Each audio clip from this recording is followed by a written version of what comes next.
Assalamualaikum warahmatullahi wabarakatuh. Bagaimana jin masuk di dalam tubuh manusia? Jin masuk pada tubuh manusia dengan berbagai cara. Pertama adalah mungkin jin itu masuk kepada manusia karena jin itu merasa diganggu atau disakiti. Misalkan ketika seseorang membangun rumah, di situ ada gaib atau jin, maka orang yang mau membangun dirasukin. Itu artinya jin itu mau memberikan pesan. Jin itu mungkin merasa terusik ya, dan nanti akan memberikan pesan ya, kepada orang yang dirasukin atau orang kesurupan itu. Atau mungkin ibu-ibu membuang air panas di comberan ya,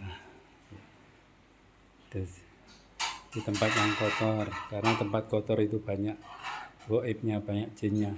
Dia merasa tersakiti, maka jin itu masuk di dalam tubuh ibu. Atau mungkin kita berlewat di tempat angker ya. Di situ kita memijak jin atau menyinggol jin, dia masuk di dalam tubuh seseorang itu.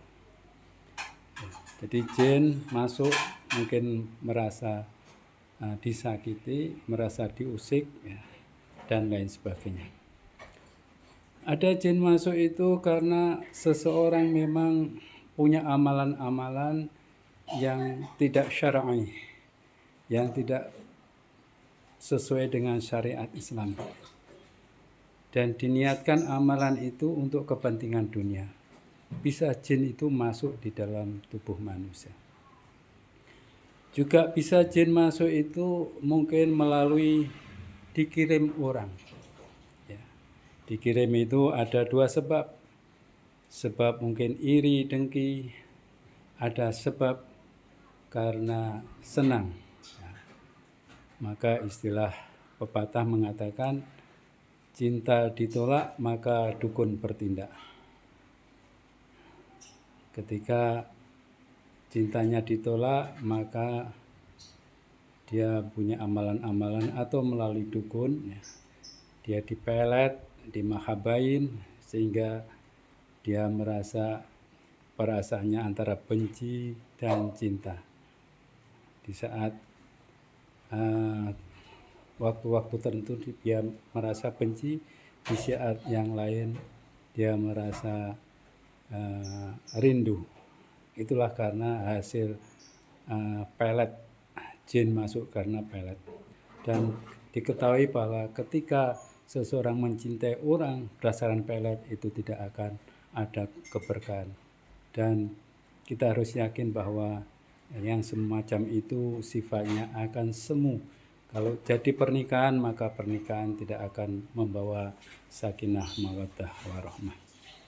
Selanjutnya ada jin yang masuk itu karena seseorang tuh iri, dengki dengan usaha seseorang, dengan seseorang tersebut, mungkin karena tersaingi usahanya dan lain sebagainya.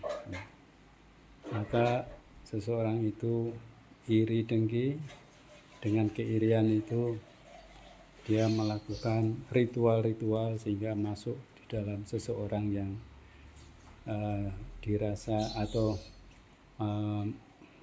yang punya perasaan iri tersebut.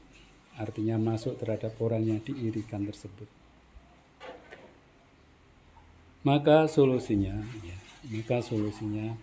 semuanya itu kembalikan pada Allah Subhanahu wa Ta'ala.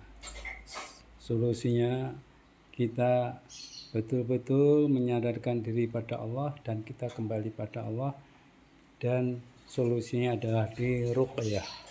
Ruqyah itu artinya di mantra-mantra atau di jampi-jampi, tentunya harus sesuai dengan nilai syariat Islam. Hati ikhlas menyerahkan pada Allah Subhanahu wa Ta'ala, dibaca ayat-ayat Al-Quran. Insyaallah yang semacam itu akan hilang di dalam diri kita, karena Al-Quran merupakan firman Allah, perkataan yang terindah, terbagus. Tidak ada perkataan yang lebih bagus kecuali adalah firman Allah Subhanahu wa Ta'ala. Maka itu akan menjadi aura yang positif, sehingga aura jin yang ada di dalam diri kita tidak ada aura yang namanya aura positif, itu semuanya adalah negatif. Maka dengan aura positif dimasukkan di dalam tubuh kita, atau kita menerima, mendengarkan, dan hati kita menerima dengan bacaan-bacaan tersebut, maka insya Allah akan hilang dengan sendirinya.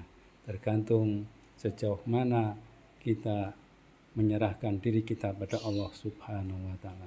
Fa'tabiru ya ulil absar la'allakum tuflihun. Wassalamualaikum.